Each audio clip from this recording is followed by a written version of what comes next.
Good afternoon, everyone. How are you all on this beautiful fall day? Thank you so much for coming inside.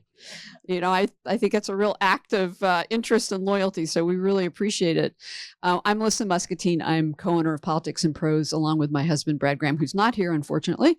And on behalf of our fabulous staff, we welcome all of you to this afternoon's event with Christine Coulson, who, as you know, is here to talk about her new novel, One Woman Show. I love the book. I'm going to get to that in a second. I know very little about you. And I have to say that doing an introduction, I usually just go Google the person and scan everything that's been said about them. And you're very good at keeping your life very much mysterious.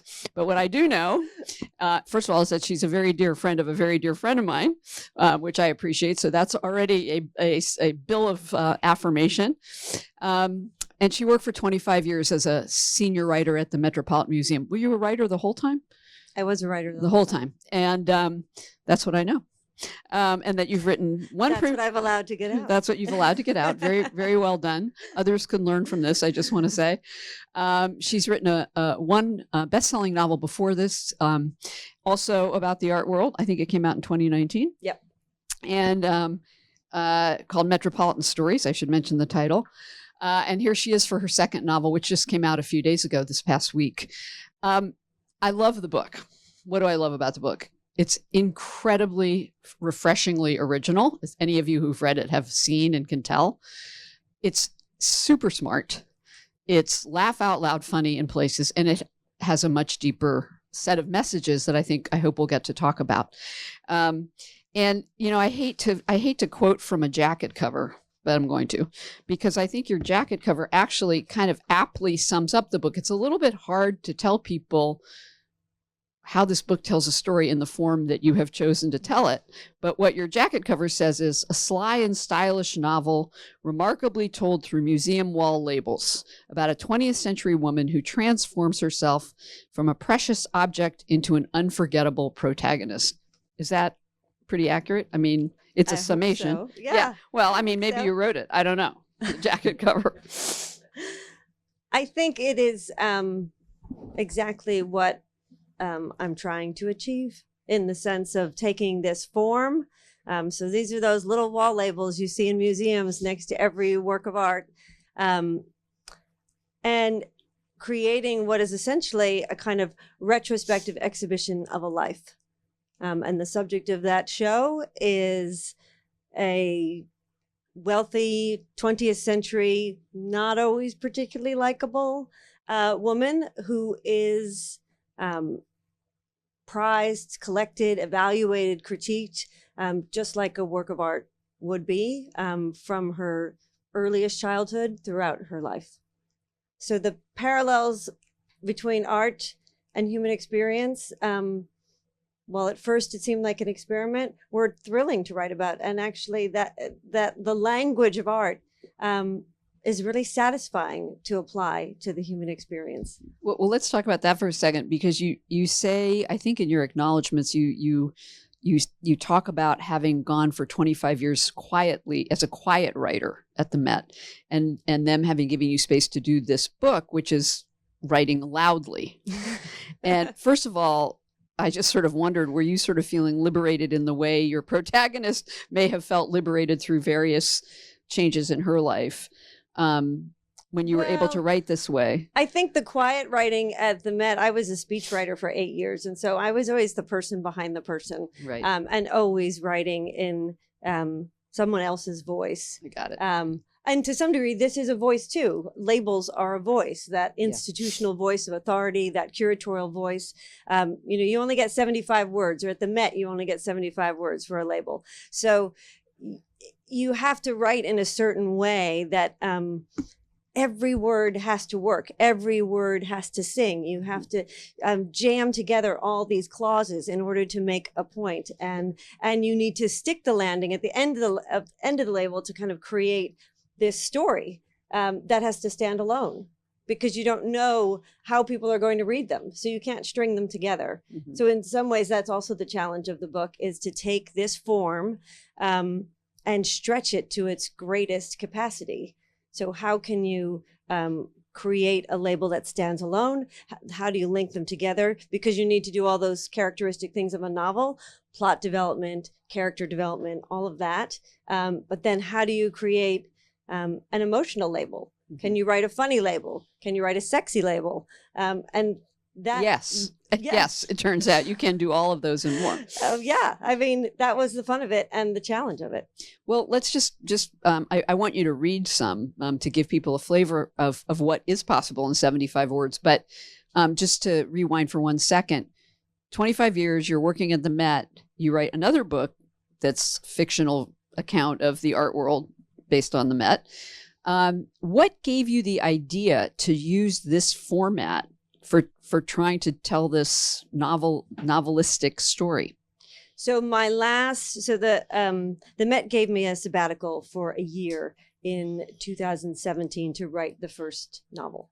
And when I went back, I was assigned to write all the wall labels for the new British galleries that opened in 2020. And that was a terrific gig. I mean, probably the best job I ever had at the Met. But I had to work with a very complicated set of colleagues, some who are game for this idea. This is not the standard way of working in museums where you have someone come in and write your labels for you. That's very much a curatorial role. But the lead curator on that project decided there are so many curators involved in this project that I want to create a voice for the galleries themselves. I want to unify the experience so it's not lots of different voices in the labels. So I was almost like this stand-in for the galleries. I was speech writing for the galleries. So in the context of that, and this is one of those weird moments where I can actually pinpoint to the day, the time, where I was when the idea for this book was born, because we had stepped out of a meeting that was very contentious about, a silver teapot or something. And and I watched my colleague walk away and thought, God, I'd love to write a label about him. And I think that was sort of like, I should do that. I should write labels about people. I'm going to do that. And then that was 2019. And I just let that cook for a while, that concept, and would just sort of visit it from time to time in my head. And then when I sat down to write, I wrote a label, and I can read it now, which was the first label, and it was an experiment. And I wrote it about this woman standing in the Met's galleries, this kind of Park Avenue lady. I called her Kitty. I had no investment in her whatsoever as a character. And she just kind of hijacked the book. So I'll start there, I think. Yeah, please. Yeah.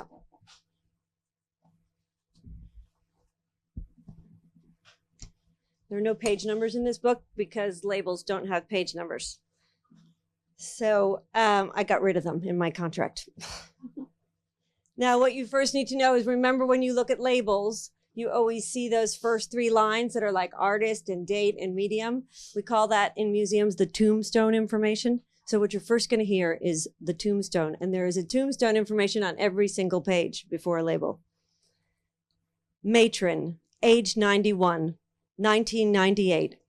Caroline Margaret Brooks Whitaker Wallingford de Braganza Dean, known as Kitty. Ex-collection of Martha and Harrison Whitaker, William Wallingford III, Luis Carlos Alfonso Antonio de Braganza, George Robert Hoppington Dean. Kitty's glaze has yellowed, hardened after too many years on display. Beneath a perfectly stiffened crown, every joint and tendon flexes. Bones are stacked like wooden blocks, not a single swag interrupting their rigid architecture, anchored by the parallel position of her sensibly, expensively clad feet. Fastened with button wool precision, pressed into austere luxury, Kitty clutches her purse preventatively, as if a mugging is already in progress. So much has been stolen from her. So that is at the end of the book. So that's at the end of the book. But that was the first. But I wrote that okay, randomly, and I don't even know why I said so much has stolen from her. But then stealing becomes a whole thing. Right. And then I challenged myself to write. Well, I'm going to just write 20 labels about her and see what happens. And then those next 20, did you actually do chronologically No. from the beginning? No. I just wrote it like, it was like an ink blot. I write on the wall, like I write a page and I tape it to the wall. And so I write on a wall, and I just kind of created this life based on ideas I had, or something would happen to me. I'd have an interesting conversation with one and think that could be a label, and I'd write it down. So it just kind of found its way. And it was like she was revealing herself to me. Well, that's what happens in the book. And I was going to say, if you read the book, at least I've read it twice, I find it really useful to read it in order because it builds. Oh, you have to read it in order. It builds, and it's a chronicle not only of one woman's life, it's a chronicle of a whole century in this country. And you live through various evolutions of history and time and class and place and everything else through these exhibit labels. Right. So an example would be at the Met during World War II, most of the important objects went into storage. And so I thought, oh, wouldn't it be interesting if Kitty has to go into storage? And so I liked that idea. And so I wrote a label about Kitty being in storage while her husband is off at war. Mm-hmm. And so some of the math has to be done in order to get her in the right place at the right time. And how are we going to work that out? So, but then I don't just keep writing in order at all. It really was. The last label in the book was probably the third label I wrote. So interesting, because it really is a chronological, there's a trajectory to the book with a story, and it builds and builds, and you pick up more and more nuance as a reader as you go. I mean, and one question I had, actually, I don't know if they're sort of, you've mentioned some of the rules. You have the tombstone about we don't have to talk about labels the whole time, but just a few quick questions, because I don't I don't know the answer, and I'm sure many of you don't. They have to be 75 words. They have to have that tombstone information. Which doesn't count in the 75 words. Okay, doesn't count in the 75 words. You obviously feel a huge license in the way you use these labels, but when you were actually writing them, you didn't have such license, right? But you were still able to construct a story that you felt was richer than maybe just sort of random exhibit labels that don't necessarily connect so together. Like one of the challenges, and I think it's a theme of the book, one of the challenges is that if you are writing a label about a silver teapot, well, that could be a lot of things. We could talk about who made it, who owned it, about the design. You could talk about silver and the slave trade and tea, and you can talk about any number of things, but you can't talk about all of those things. So you have to pick a story. And so my job would be to get from the curator, what story are we going to tell? And then I would have to give it life so that there would be something, great labels are catalysts, not explanations. Mm-hmm. They drive looking. So people are reading that because it's a reflex. People read labels. And so you want them to always go back to the object. And so in choosing that story, though, you're inevitably also aware of everything you're leaving out. Mm. And so one of the things that I wanted people to consider in this book is that you're getting 75 words about a single moment in this century-long life. So what are you not getting? So by the end of the book, I think there's some wobbles that should cause you to question what this curator's point of view is, and are they really a reliable narrator? Well, I was going to ask you, this is skipping ahead to what I was going to ask you, but I was going to ask you about this question of the reliability of the narrator, because you also have interspersed throughout the exhibit labels, you have moments of dialogue, moments of digression in which two people are talking or one person's commenting. They're sort of little real world commentaries. And I just wondered if that was a way of saying, hey, don't trust everything that you're getting from these labels. So I kind of thought about if you're standing in the galleries and you're reading a label, there's always like people behind you and they're always chatting away about other stuff or contradicting what you're reading. So I started to create what we called chatter, partially because I was about 40 labels in, maybe 50 labels in, and that architecture was so solid that I kind of felt like I had to disrupt it. I sort of felt like it wasn't sustainable. It would just be too plodding to have it like that. And so I wanted to create a little energy by having these disruptions to the text. And so I created these bits of dialogue that, imagine you're hearing, and often those undermine what you're reading. And so you're kind of aggregating your own picture of what's going on. And I think in some ways there's a big theme of cubism in this book through the works of art. Picasso, Braque, they're all in there. And I think there's something about that, I wasn't really conscious of, but now I really claim that it's almost cubist storytelling in a way that like a part has to stand in for the whole. And you as the reader have to make some decisions. And part of what's happening while you're reading is kind of the reverse of what happens in a museum. You look at a work of art and you look at the label to explain it. Here, you're reading that label and you're conjuring what the work of art will be. You know, every other page is blank in order for you to do that. Yeah. And I love that idea of like pulling the reader in and making them complicit in constructing the story and thinking about Kitty. I never describe what Kitty looks like. I never describe what she's wearing. You have to conjure Kitty.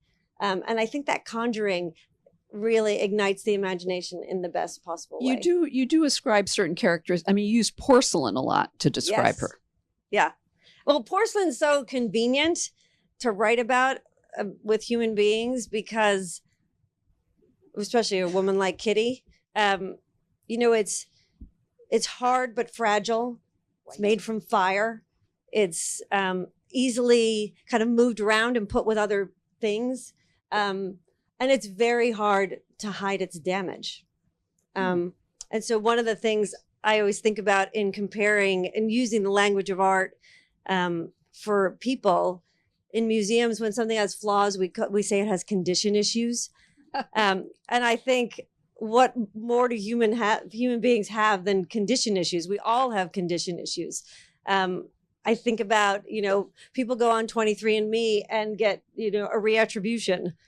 So that whole language of thinking about how this sort of vocabulary we use can so easily apply to the human experience. Yeah, and I mean, I also thought of white. I guess porcelain isn't always white. They don't get any whiter than Kitty. You don't get any whiter than Kitty. Well, speaking of which, so she is sort of an archetype of a, you know, East Coast, upper class, waspy, turn of the century at the beginning, but all through the century. Well, she's an archetype of of her era and of that, of gender of that era. And I just had to think, and now you're telling us that you saw this woman in the museum and you sort of thought, oh, I'm going to name her Kitty and write the label.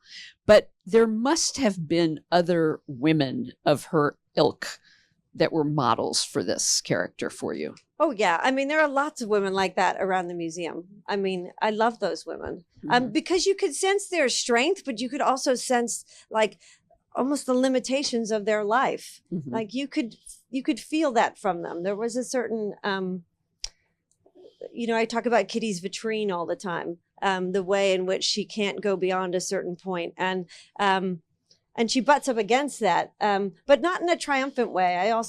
I distinctly didn't make it triumphant or sentimental because I don't think those women were. I think they were strong in their own way. I think there's in the book itself, there's a tremendous kind of funneling that happens where when Kitty is young and filled with potential, there are a lot of labels about that. And as she gets older and the world becomes less interested in her because she is aging, there are fewer and fewer labels, and we skip decades, which reflects the level of interest in this particular work of art.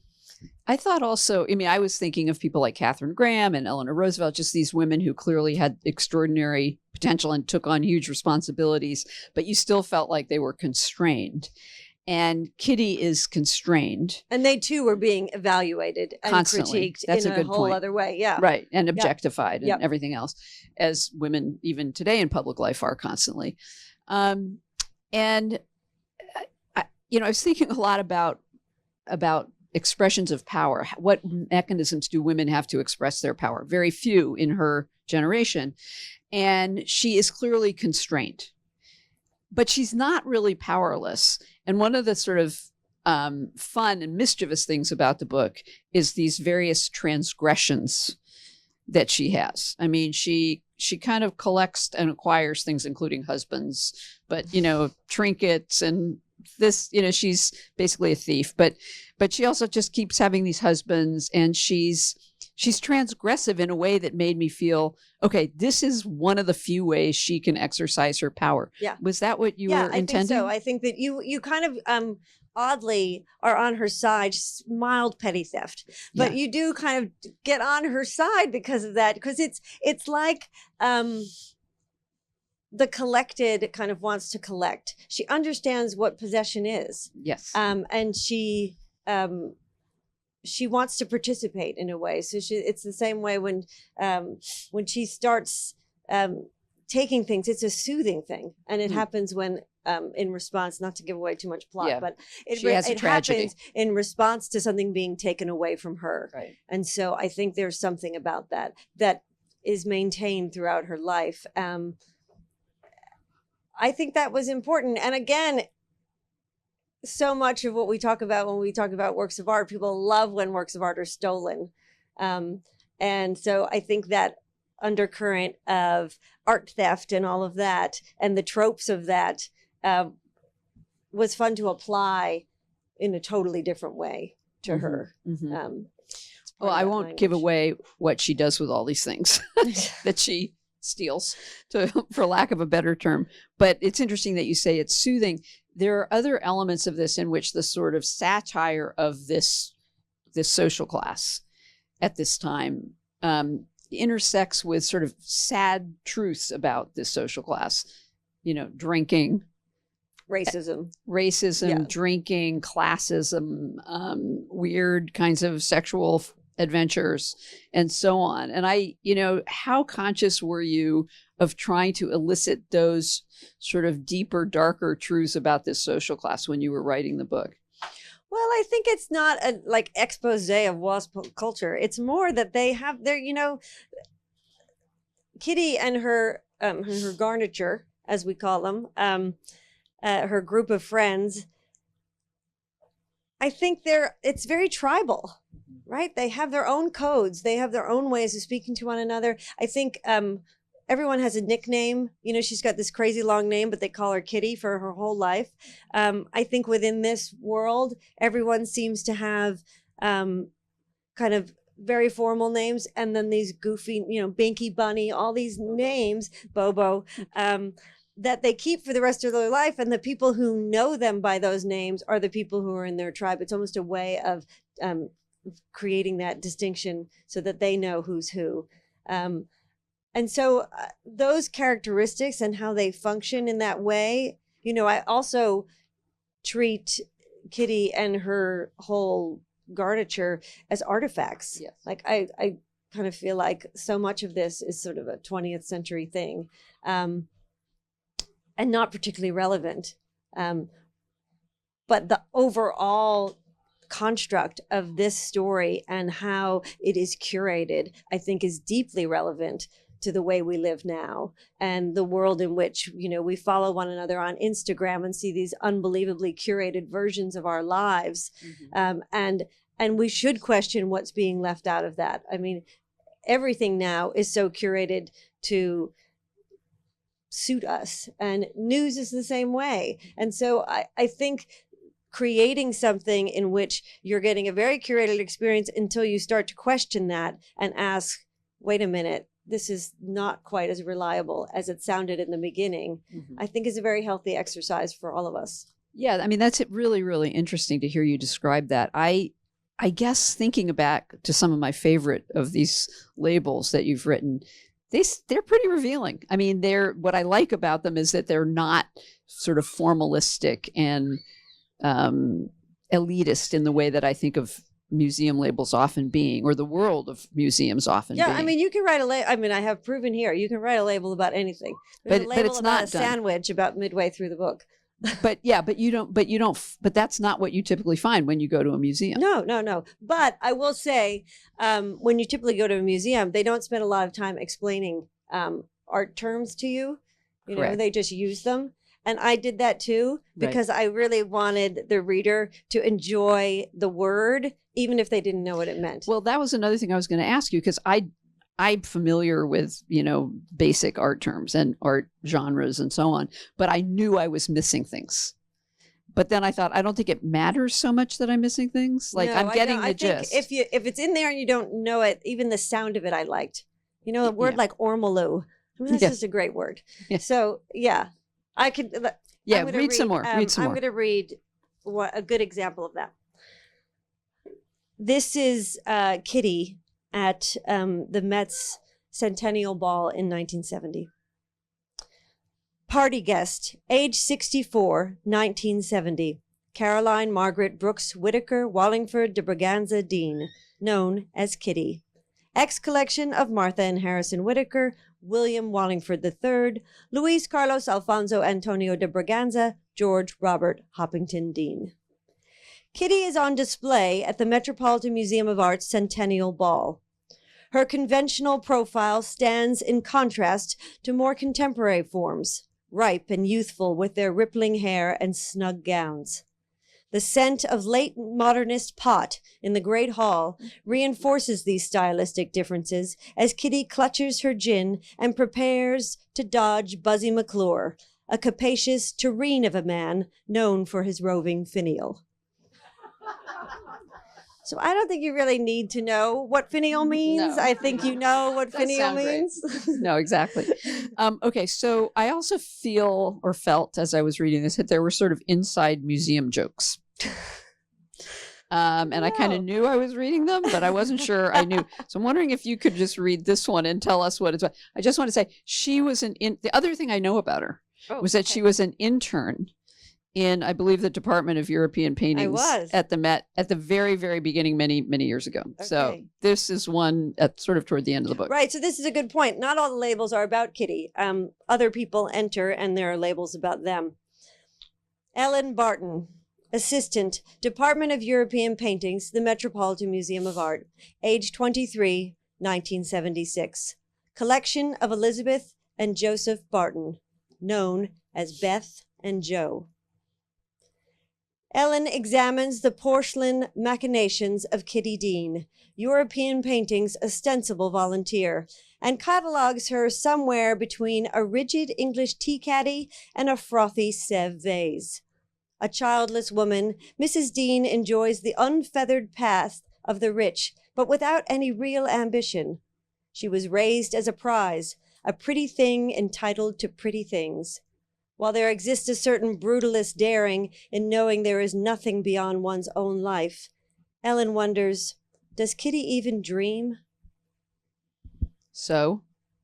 Is that an inside thing? Yeah, I mean, it seems like there was some, self-referential something going on. Oh, no, that wasn't me. No. Okay. But I like the idea. We cleared that up. I like the idea of a younger generation looking at her. I see. And scrutinizing her. So at a certain point, I feel like there has to be not just the story as told about Kitty from this curator's point of view. There have to be other intervening labels that start being, what we would call in museums comparative material. And so you can't just have a one-woman show in a way without having comparisons to other people and understanding how she fits within the context of her genre.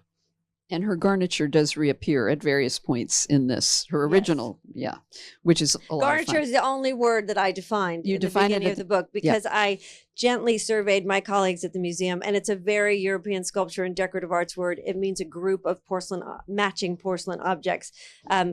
And even the European paintings curators didn't know what it meant, and they all thought it meant parsley. So, well, it does kind of mean that also. It does, but not in this for the context. purposes of this, I needed people to know what it does meant not because I mean use parsley. it all the time. Yeah. Well, speaking of one woman show, the title, I thought I knew what it meant. I thought I knew what it was about. It's pretty self-evident when you know what the book is about, and yet. And I think I have it marked someplace, but maybe you know where to find it quicker than I will. You understand why, another reason for it being titled One Woman Show. And it comes at the point in the book where she's had these losses. Yeah. And she now sees herself as having really to abandon these expectations and dreams of privilege that she grew up with and feels like she's going to be solo. Yeah. And that, so, when you thought about the title of the book, I think explain a little bit that about idea of someone who is trying to deliver on society's expectations for her, but is consistently thwarted in that quest in a way that she doesn't necessarily agree with either, but recognizing eventually that she is going to be a one-woman show, and for better or for worse. And I'm really intrigued by the idea of the childless woman too, and what society does with that and how that's scrutinized. So once that was revealing itself in the plot, I really did lean into it. I mean, I think it's fair to say that she remains a one-woman show even when she has subsequent attachments. Oh yeah, I mean she's a one-woman show throughout. Yeah, and certainly when she sleeps with Picasso, she's a one-woman show. God, you gave it. I was not gonna. I was gonna tell you that she mentioned Picasso, and you'll really enjoy the reference to Picasso. But now we know what it is. But that's yes, the sexy label. That's a sexy label. Yes. Well, there are quite a few sexy labels. This is the sexiest label. Yeah. Do you want to read it? Why not? This is Kitty in her prime. Bullfighter, age 44, 1950. Mrs. Louise de Braganza, known as Kitty. Collection of Luis Carlos Alfonso Antonio de Braganza. Ex-collection of Martha and Harrison Whitaker, William Wallingford III. Traveling exhibition. Rejecting the vernacular during a visit to London, Kitty champions the canon in a discreet assignation with Picasso during the second of his 2 trips to England. The artist's legendary appetites are no match for Kitty in full force. She seduces with industry and abandon, replacing traditional modes of expression with robust techniques based on curvilinear forms. Picasso, awed by the stark and savage edges beneath Kitty's gilding, handles her as if she were made of bronze. Love it. I just want to, before I keep going, say that if you have questions and you can get to the microphone, now would be a good time to start migrating over there. We ask you to go to the mics because we're filming, and it's helpful for people listening or watching subsequently to be able to hear the question. So the mic is right over here for anybody who has a question. Feel free to go on up there. Let's talk for a second about, okay, so we've sort of talked about the social classist questions about this book.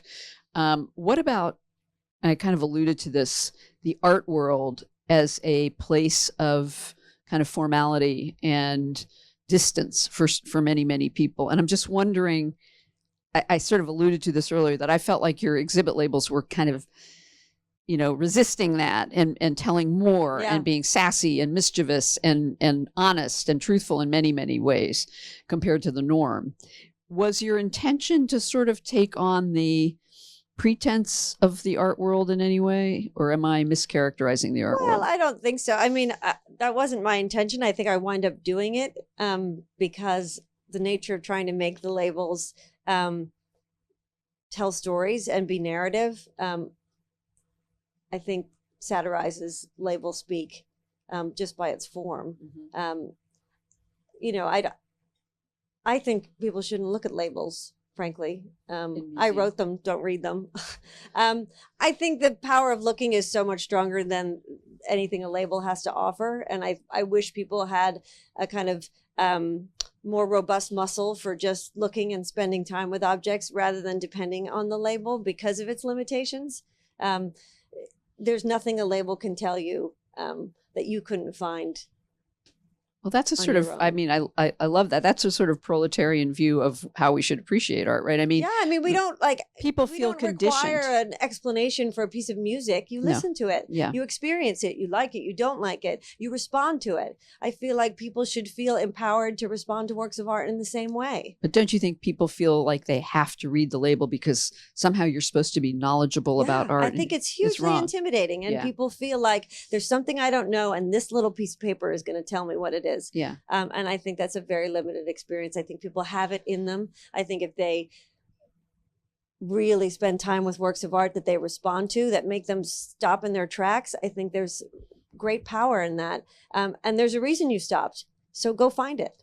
No, I love that. But I think it's also, I think that's what I'm saying about your book. I feel like sort of punctures that balloon of you have to read it in order to be able to appreciate a work of art. Yeah. And I think, what I like about I like that you read it twice, because I think a lot of people have said to me, they read it first for the plot because it is propulsive, a lot happens, obviously. But then they go back and they read it again because there are all those Easter eggs in the language and what's happening, and the kind of that sort of sense of Cubist themes. And there's a lot of fun in that. Like really excavating that dialogue of what's happening. And no, there's a lot of nuance. I mean, I think reading, exactly, you get the plot and you sort of get the gist. Yeah. You sort of figure out how this format is working, and then you go back and you read it for all the nuance and all the frankly cleverness and smarts. I mean, there's a lot of stuff layered in. Yeah. Like you said, I mean, obviously, Abraham Lincoln always said the hardest speech he ever wrote was the shortest, 266 words or 72 words or whatever it was, the Gettysburg Address, and you have the same challenge writing these labels. Yeah, I mean, there are plenty of days where, and weeks where, I'd get one good label. Yeah, no, I'm sure. And that's 75 words. I mean, that's not a productive novelist. No, but I think it's much harder to write 75 words than 750 words. Right. So, there's an economy. And it's a form. It's like, it was, in some ways, I think it was more like writing poetry, or writing like dactylic hexameter or something that has this requirement that you have to wrestle with. How many labels are there finally in the book? Do you know? I don't know. 100 and something. Since we don't have the pages. I know. I just want to say, reading it twice. 206 pages. 206, it is? 206 pages, but every other page is blank. So that you're conjuring. Which gets to my point. You can read this book twice in about a quarter of the time it would take you to read your basic novel. So you have no excuses for not reading it twice. Yeah. And I wrote that because that's what I like to read. I love a tight, short novel. It is tight and short, but it's jam-packed. Yeah. Anybody have any questions, please go to the microphone. I feel like I'm hogging the floor here. Hi. Hi. Yes, thank you. My question is, did you leave many or any labels on the cutting room floor? Oh. And if so, I can imagine, like, if you're skipping decades, like, did you, anyway.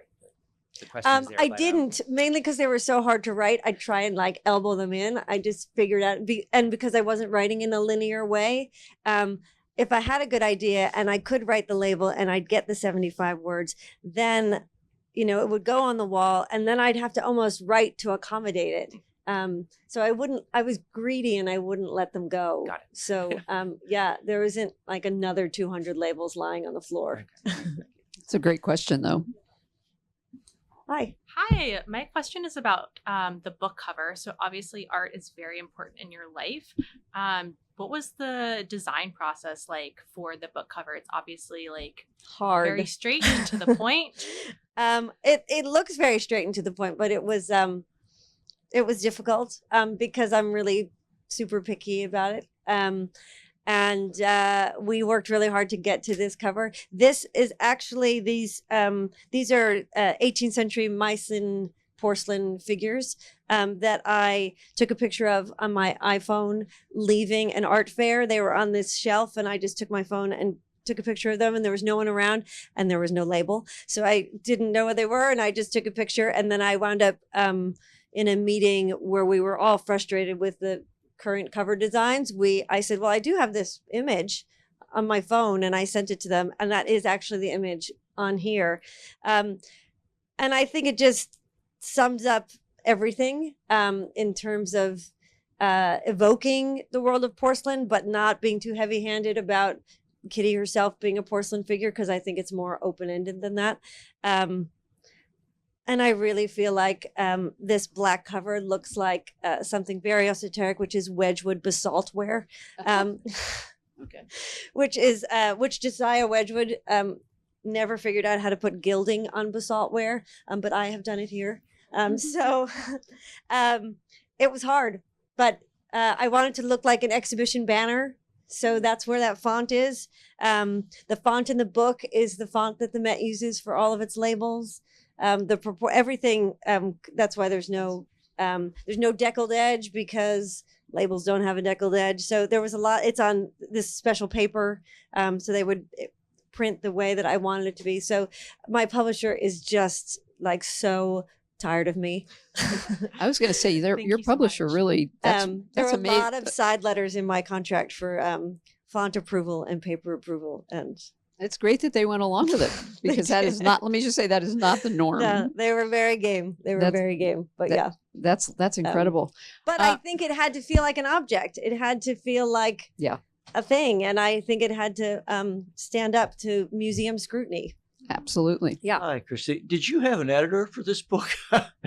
I did indeed. What did they do? Well, I wrote it. I wrote the whole thing and then sold it. So they Oh, weren't wow. allowed to do much. I would imagine. Because anytime they wanted to do something, it exceeded the word count, so I'd Uh-huh. have to pull them back. But he had a great, mainly the editing was in just making sure there was clarity, making Uh-huh. sure you could keep up. More a thought.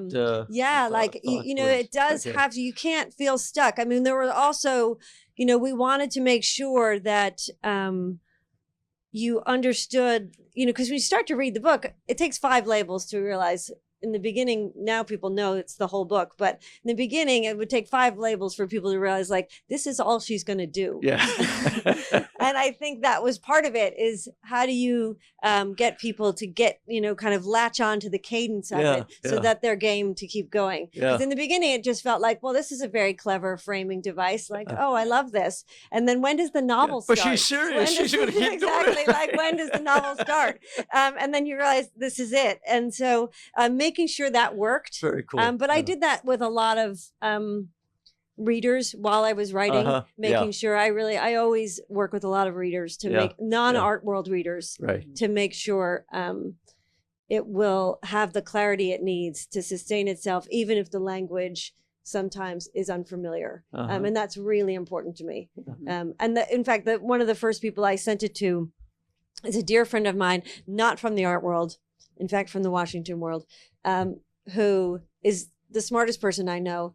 And I think he probably read about 40 of them, and then sent me like the loveliest note just saying, sorry, like, not going to happen. Like, Wait, seriously? Good try, but no, like, not going to work. Did he Which, just of not- course, just he made me double down and be like, oh, no, you just watch me. So I think that feedback was, have to Hi. ask though, did he read the final product? yeah. No, And he's game now. then Yeah. and he got it. He finally got it. Okay, so he finally got. I mean, Yeah. it does take a little while to realize there's a story embedded. Well, Their I think characters, at the time there's he a was story. reading it, there probably wasn't as much of one. story. It was more like, could you read these? Like, what do you think? It wasn't as linear Yeah, as yeah, it is yeah. now. So, No, it's incredibly tight and it's incredibly well. It coheres incredibly well. I just have one other question myself. I hope others will come up if you have questions. It's such a funny book, as you can tell, right, from what she's read, and yet it's a serious book. yeah. It has serious undercurrents, serious sub-themes and themes. That's a really tricky balance, I think, to strike in a novel or any kind of writing. Did you know you were this funny? I think it's really important to me to balance the dark stuff with the humor. For whatever reason. I think my voice is looking for funny often. Mhm. My writing voice, definitely. One of the things that happened when I wrote my first novel is I had been writing in everybody else's voice for so long that when my voice was unleashed and I was able to write in my own voice, it was innately like easy to write funny. I liked that. I liked looking at the museum from that lens. And so this, I think, funny happens because of the language, and the characters are so ridiculous that you can't not be funny about them. But I also think in terms of creating a story that is human, having that balance reflects life. It reflects our experience. So I like having those two fundamental touchstones of humor and sort of poignancy. Well, and to be able to both take seriously the times, but also to make fun of these people in these times, I feel like that couldn't have come solely from observing people around you in the museum, although some of it could. Did you go back and do any research? Did you have to kind of read up on sort of 20th century history and social trends and gender norms? I'm really not a researcher at all. And I think that might come from my experience in the museum, where curators are held in such high esteem. I have such reverence for them and what they do. And I feel like that is their purview. And for me, I can put words to it, but I never do any research because I think that is not my job. So to me, I need to work my imagination as hard as a scholar would work to find whatever they're hunting for in a library. So while I draw from experience of people I know or have seen or an experience, I would have a conversation with someone and think that's a good label. That happened, but for the most part, I don't like to do research. I think it holds me back. I'll read like Emily Post's etiquette book, filled with stuff to write about, because it's so much based in this time. Like the quote in there about Emily Post about mourning, fascinating what the expectations were for women about how they should mourn and the form that mourning should take. There are rules and there's ways in which you conduct yourself. And I just think, gosh, the idea that you need a manual for this to understand how to, mourn the loss of your baby appropriately, I thought was really interesting. So I would do that. And then I have a kind of 1982 guidebook from the Met. That's kind of a legendary old book. And I would go word hunting in there when I wanted a good word to build something around, because those are the most old-fashioned labels there are.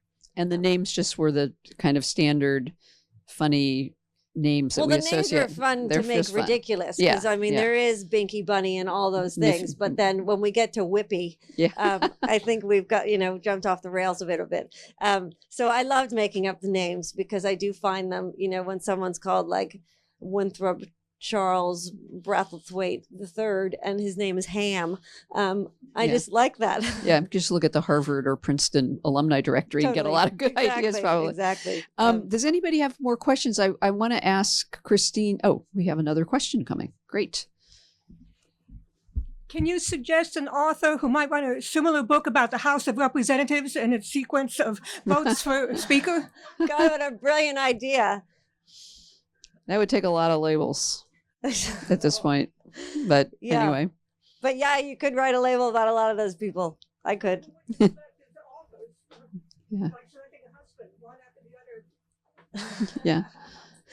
Probably the closest in the book to writing about Congress would be where I write about a sandwich.